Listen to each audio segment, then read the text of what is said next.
Добрый вечер, с вами Ирина Ефимова и программа «Якутия Лайф». Столица нашей республики присоединилась к акции «Тотальный диктант» в 2013 году. С тех пор текст написали свыше 8 тысяч жителей. В этом году Якутск стал столицей международной акции. Поэтому команда организаторов прибыла к нам, в регион и в том числе в нашу студию. Сегодня у нас в гостях член филологического совета «Тотального диктанта», кандидат филологических наук, преподаватель Южного федерального университета Кира Михайловна Дружинина. Добрый вечер. Добрый вечер.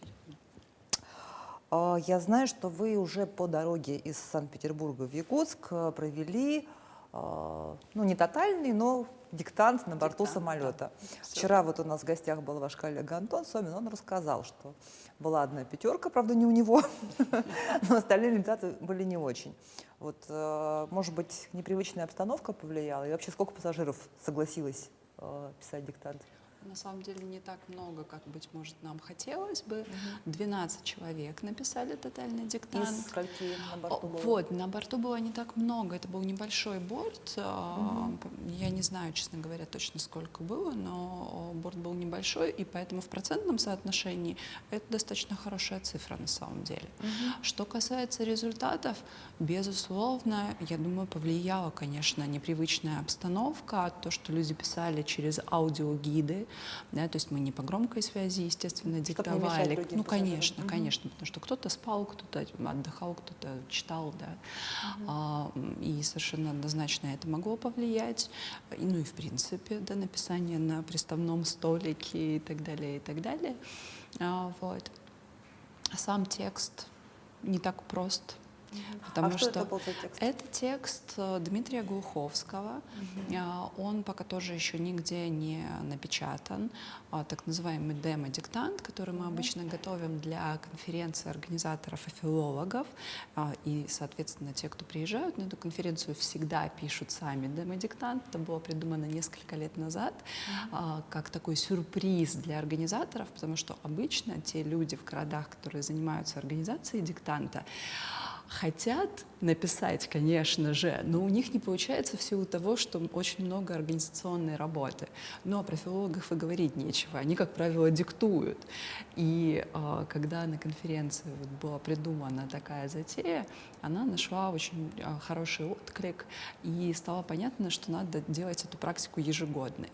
И, соответственно, вот этот демо-диктант мы продиктовали на борту самолета, но на самом деле его можно будет услышать и написать всем желающим, потому что этот же диктант будет использован в курсе «Русский по четвергам». Вот, да, то, что ведет Владимир Пахомов, те курсы, которые ведет он онлайн, этот текст диктанта тоже будет. То есть получается, что автор пишет не только текст диктанта, но еще и текст демо-диктанта тоже специально? Да. А он как-то привязан по теме? Нет, демо-диктант нет. А сам текст диктанта, да, и причем у нас в этом году не традиционные, даже 4 части, которые да, соответствуют часовым поясам нашим, а целых 5 частей. И 4 части — это те части текста, которые будут писаться офлайн на живых площадках, и они действительно да, соответствуют каждой части. А 5-я часть — это та часть, которую можно будет написать в течение дня 10 апреля онлайн в любое удобное время для пишущего, зайти на сайт и написать онлайн только вот эту самую 5-ю часть. А 5-я часть, она заключительная будет, да? Да. Она как бы собирает все остальные части. Слушайте, кроме пассажиров самолета, в разные годы диктант писали также экипажи парусника Крузенштерн, фрегата Паллада. Вот какую бы еще необычную площадку вы предложили, например, в Якутии на Вечной мерзлоте? Вы знаете, первое, что приходит в голову, нас как раз вчера возили в царство многолетней да, вечной мерзлоты, и вот если бы, например, была организована площадка в Штольнях, мне кажется, это было бы очень интересно. Слушайте, на оленьих шкурах. Не предлагали организаторам эту идею? У меня просто, когда вот коллеги из Первого канала выходили как идет подготовка там, к диктанту, может, у вас там где-нибудь в царстве вечной мерзлоты пишут? Конечно, да. Я знаю, что планировали организаторы площадку в музее Мамонта.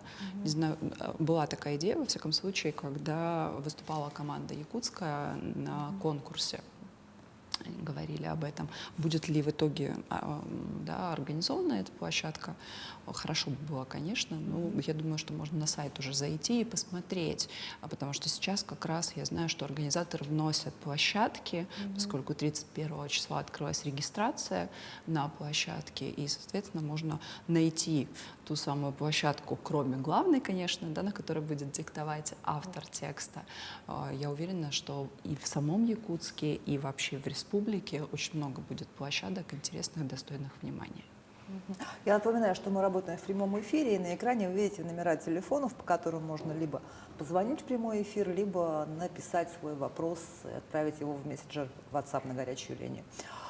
Кир, сегодня в Национальной библиотеке Якутии открылся Центр грамотности. Да.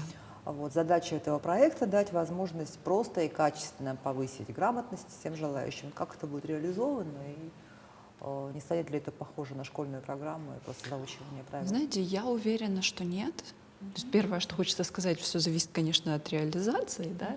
Я уверена, что нет, потому что те мероприятия, которые разрабатываются для центров грамотности, потому что мы же не только открываем центр грамотности, говорим, вот вам, пожалуйста, книжки, да, вот теперь делайте с ними, что хотите. Нет, мы еще и помогаем коллегам организовывать разного рода мероприятия. Понятно, что коллеги сами опытные тоже придумают, но в том числе, когда у тебя есть, да, возможность опереться на какой-то дополнительный опыт, это такая хорошая поддержка. И мы показываем, как можно работать вот с той литературой, которая поступила в центры. Например, делать квиз по энциклопедии «Русский язык». Да, или проводить мастер-класс по книге «Эффективная бизнес-коммуникация» Ольги Северской и Ларисы Селезневой и так далее, и так далее. И это как раз-таки предполагает интерактивные формы взаимодействия, а не просто выполнение, да, каких-то упражнений, к которым мы, например, привыкли как раз в школьной работе. Ну вот проект «Библиотека грамотности» — это же проект тотального диктанта, Да, верно?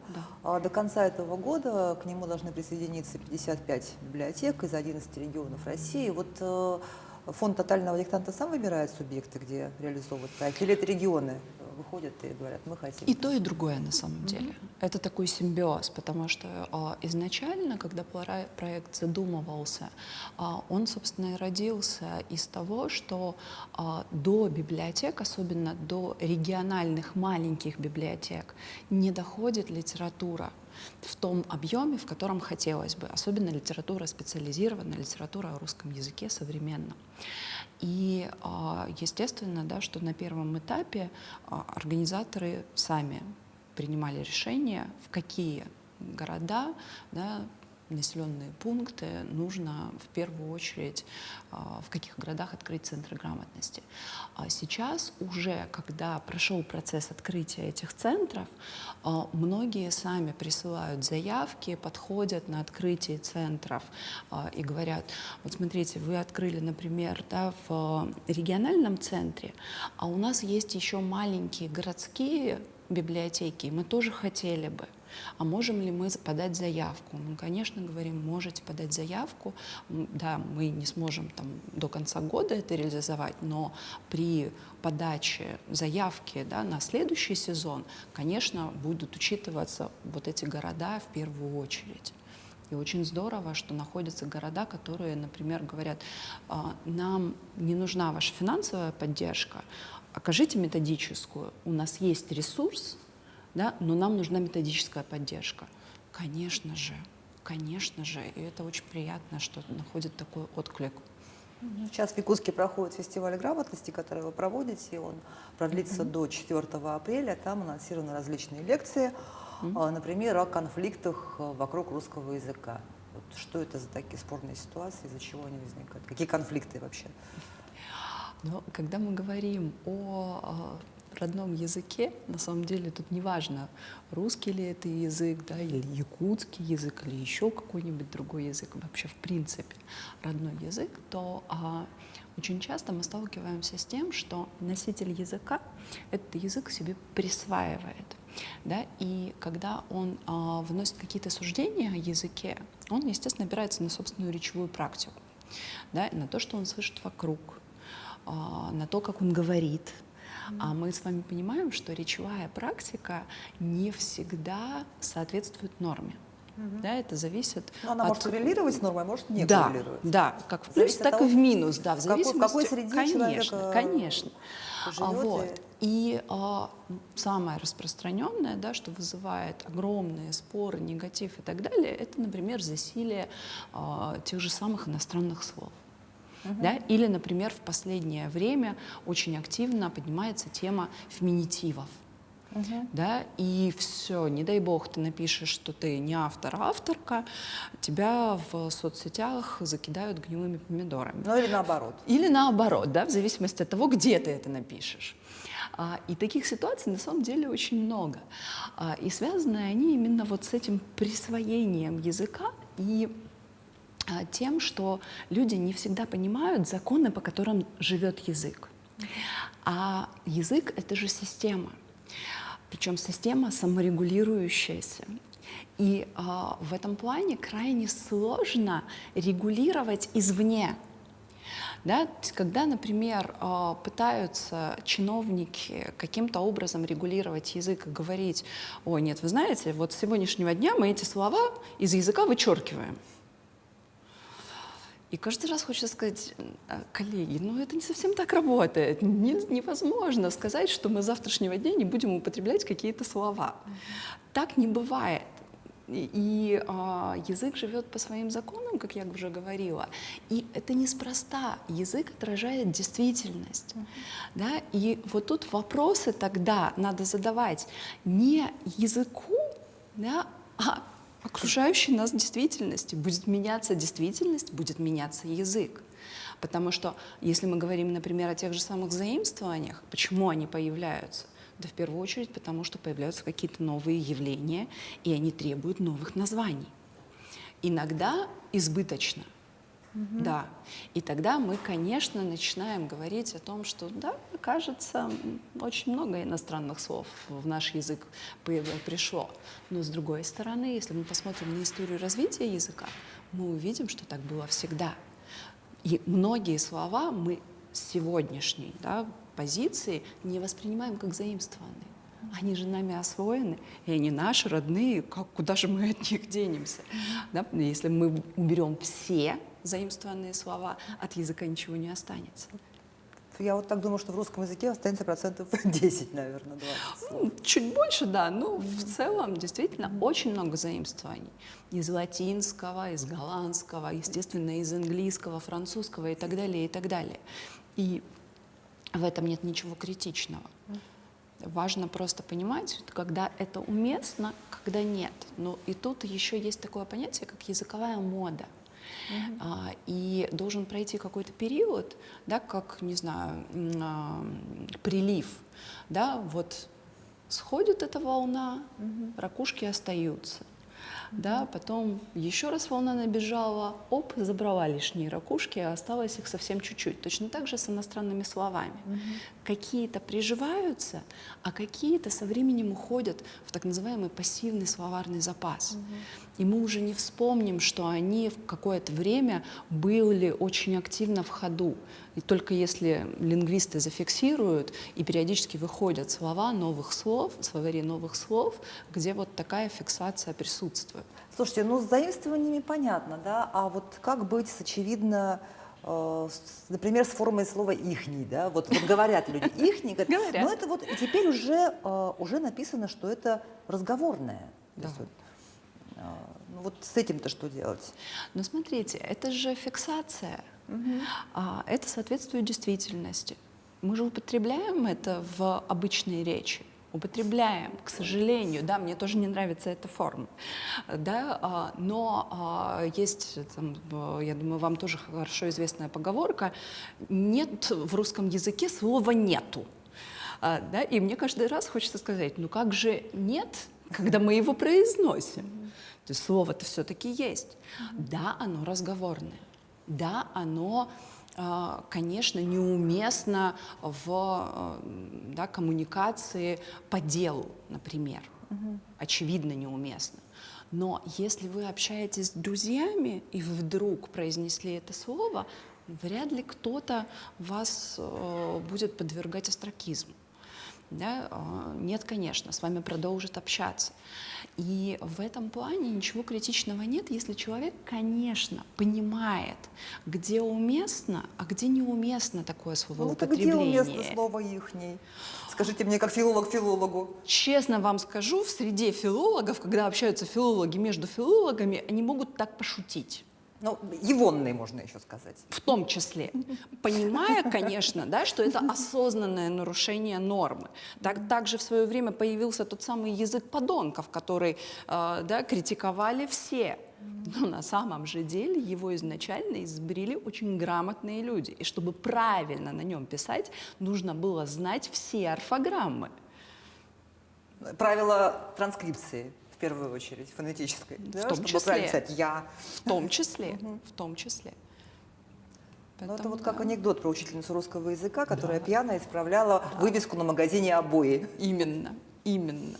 Вы член филологического совета тотального диктанта. Вот расскажите, как вы работаете с текстом, который автор готовит для акции специально. И вот тему он сам определяет или учитывает ваши пожелания какие-то? Было ли так, что вы отклонили авторский текст по каким-то причинам? Или сказали, это слишком сложно, давай, будь попроще, люди потянутся?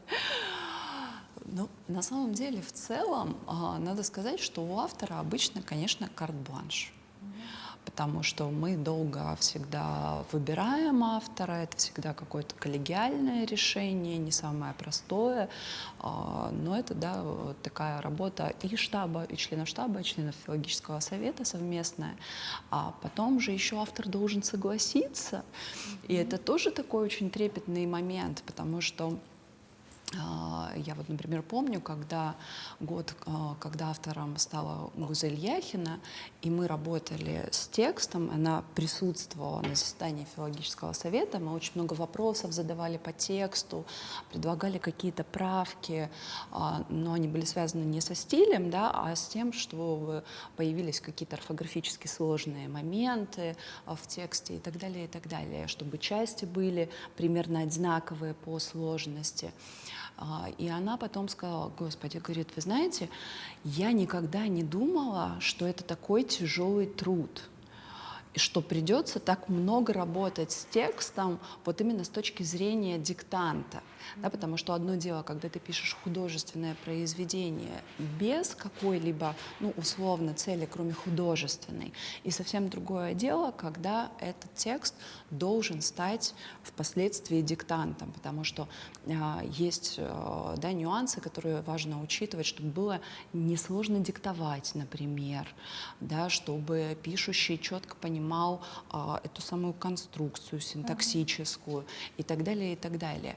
И действительно есть масса нюансов, которые потом мы просим авторов учитывать, но уже после того, как текст написан, мы коллегиально предлагаем иногда правки. Но опять же, автор волен согласиться или не согласиться, потому что это не обязательно. Да? И тут мы, конечно, ищем компромиссы. Это тогда всегда такой дипломатический процесс, не самый простой, но очень интересный. Ну и сложность всегда примерно, вот я так понимаю, должна быть на каком-то одном уровне. Ну, если мы говорим о частях текста, да. А о диктанте в целом? О диктанте в целом, ну, скорее нет.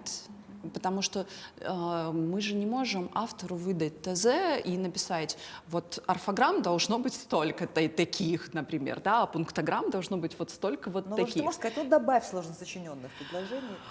Сказать-то мы можем, но автор может сказать: нет, ребят, я этого делать не буду.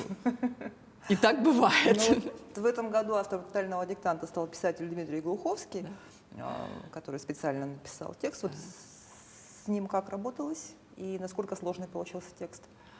Вы же текст видели? Я текст видела, как и все члены филологического совета тотального диктанта. Текст совершенно чудесный, на самом деле. Мы, когда первый раз на стратегической сессии услышали этот текст, почти вся наша команда плакала. Не потому, что он очень грустный, а потому, что он очень трогательный. Я не знаю, как будут реагировать наши пишущие, потому что они же услышат текст не целиком, да, а только часть. Но именно поэтому будет показано кино, на самом деле. Именно поэтому мы поняли, что очень важно показать всю историю целиком, чтобы те, кто придет писать диктант, понимали, о чем эта история в целом. А она, конечно, о семье, о семейных ценностях, о том, что близко каждому. А это он выбрал сам, да, эту тему? Да, абсолютно. Никто не говорил: Дмитрий, напишите нам, пожалуйста, о семье. Нет, это исключительно была воля автора. И чтобы понять весь текст, опять же, нужно все части... По-хорошему, да. Я бы рекомендовала, на самом деле, после того, как напишут текст, люди прочитать его на сайте тотального диктанта, потому что он потом публикуется. Это совершенное удовольствие. А будет же еще кино. Да, будет кино. И кино как раз будет всю историю рассказывать, но при съемках кино тоже была отдельная задача, не самая простая. Нужно было передать сюжет, при этом не раскрыть текст диктанта. Но, опять же, сценарий написал сам Дмитрий Глуховский, и я не видела, честно вам скажу, еще фильм, хотя знаю, что он уже готов и будет участвовать в конкурсной программе фестивалей, кинофестивалей. Но и наши зрители увидят его раньше всех зрителей кинофестивалей, потому что телеканал Якутия-24 будет показывать диктант, в том числе и этот это фильм. совершенно потрясающе, потому что я видела трейлер к этому фильму, и он не менее чудесен, чем сам текст. Филологический факультет нашего Северо-Восточного федерального университета объявил конкурс рисунков и видеороликов творчества Дмитрия Глуховского «Моими глазами». Конкурс проводят и в рамках тотального диктанта, и с целью привлечь внимание дополнительно творчества самого автора. То есть внимание к современным писателям вроде бы есть. Вот нужно ли, чтобы школы и вузы включали в образовательную программу современные произведения, как вы считаете? Мне кажется, да. Мне кажется, да, потому что классика — это прекрасно. Да, естественно, что должны быть... Классика — это то, что позволяет нам культурный код наш удерживать. Да, это то, что как бы прошивает всю нацию. Потому что очевидно, что да, люди разных поколений могут в том числе общаться благодаря вот этому общему культурному коду. Но современная литература не менее важна, особенно для молодого поколения, потому что она ближе и понятнее. Понятнее те проблемы, которые в ней описываются. Да? Им проще представить, как действуют персонажи и почему они действуют так. Потому что, например, современному молодому человеку, 13, 14, 15-летнему, довольно сложно понять, чем руководствовалась Анна Каренина. Да, и почему Ромео и Джульетта поступили вот так, а не иначе. Потому что они уже выросли в мире гаджетов, и они каждый раз спрашивают: а что, нельзя было там написать сообщение, что она не собирается там с собой-то кончать и так далее. Да? И тут, конечно, с одной стороны, мы рассказываем, да, и об исторической психологии, когда разбираем классическую литературу, и это тоже важный пласт. Но, тем не менее, когда мы начинаем разговор о том, что им интуитивно понятно, и выходим потом, да, на те же образы, те же проблемы, к которым отсылает классическая литература, и говорим: вот посмотрите, да, вот, например, текст Дмитрия Глуховского, а вот, например, «Преступление и наказание» Федора Михайловича Достоевского. А давайте сравним. А ведь очень много похожего, но при этом, конечно, абсолютно разный язык, да, мотивы и так далее, и так далее. Но можно найти очень много тесных переплетений, и тогда им становится понятнее и интереснее читать классику. То есть вот, и когда мы это делаем, это, конечно, сложная на самом деле работа, не самая простая, да, требующая от педагога максимальной включенности в современную литературу, а очень часто не хватает на это времени и сил элементарно у современных учителей, к сожалению. Но, тем не менее, такая работа получает огромную отдачу. Слушайте, с филологами все понятно. А зачем быть грамотным обычному человеку? О, мне кажется, тут еще понятнее. Знаете почему? Потому что, как ни крути, но когда мы общаемся друг с другом, мы же по тому, как человек говорит, составляем о нем представление. Да? Как произносят слова, правильно, неправильно ставят ударение, в состоянии построить цельное высказывание или нет. И так далее, и так далее. И в зависимости от этого мы понимаем, а какой уровень образования у человека. Мы, конечно, можем не всегда угадать, но тем не менее. А в какой сфере работает? И прочее, и прочее. И вот это как раз-таки грамотность. Она ведь бывает не только функциональная. Функциональная я имею в виду, да, расставлять запятые, правильно слова писать, ну и так далее. Но и коммуникативная. То есть уметь взаимодействовать с человеком, да, смотреть на человека в процессе коммуникации, задавать вопросы, которые будут помогать человеку раскрыться, например, как вы это делаете, и прочее, и прочее. Да? И это же ведь помогает вам, очевидно, не только выполнять профессионально вашу работу, но и вообще в жизни находить общий язык с людьми. Ну, в общем, да, еще бывает через язык проще подстроиться. То есть, вот, допустим, приезжаешь на производство и знаешь, что правильно говорить добыча, но если ты скажешь добыча, они тебя не поймут. Конечно. У них же добыча. Естественно. То есть, да, и мы с вами используем вот эти маркеры для того, чтобы люди раскрылись, да, дали ту самую информацию. Если мы говорим о телевидении, то и эмоции, потому что очевидно, что камера любит не просто два слова, сказанных с серьезным выражением лица, да, но и живого человека. Вот, кстати, вы упомянули феминитивы, а как вы к ним сами относитесь? Вот редакторша, блогерка, Вы водительница, дикторка, актерка, актриса, конечно. Тут во мне борются две сущности, что называется. Просто человека и филолога. Потому что... Вот вы все-таки преподаватель или преподавательница? Преподаватель. Если про себя, то я скорее скажу преподаватель. Но меня не перекосит, если я услышу слово «преподавательница». Да?